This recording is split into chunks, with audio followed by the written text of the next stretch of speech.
Lord's వేదికగా England versus India 3వ one day మ్యాచ్లో ఇంగ్లాండ్ 27 పరుగుల తేడాతో గెలిచింది. ఈ గెలుపుతో ఇంగ్లాండ్ 2-1 తేడాతో వన్డే సిరీస్ను గెలుచుకుంది. టాస్ గెలిచి ముందు బ్యాటింగ్ చేసిన ఇంగ్లాండ్ 50 ఓవర్స్లో 3 వికెట్ల నష్టానికి 387 భారీ స్కోర్ చేసింది. చేజింగ్లో ఇండియా 50 ఓవర్స్లో 7 వికెట్ల నష్టానికి 360 పరుగులు చేసి 27 పరుగుల తేడాతో ఈ మ్యాచ్లో ఓడిపోయింది. ఇంగ్లీష్ బ్యాటింగ్లో Ben Duckett 141, Jacob Bethell 91, Joe Root 74 not out. చివర్లో జాస్ బట్లర్ 13 బాల్స్లో 41 నాటౌట్తో రాణించారు. చేజింగ్లో ఇండియా రోహిత్ శర్మ 138, గిల్ 77, కోహ్లీ 74 పరుగులు చేసినప్పటికీ మిగతా బ్యాట్స్మెన్ సపోర్ట్ లేక ఇండియా ఈ మ్యాచ్లో ఓడిపోయింది.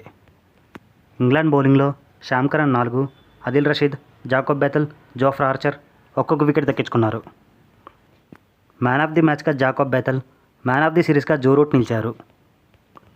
వన్డే ఫార్మెట్లో లార్డ్స్లో సెంచరీ కొట్టిన మొట్టమొదటి ఇండియన్ బ్యాట్స్మెన్గా రోహిత్ శర్మ నిలిచాడు.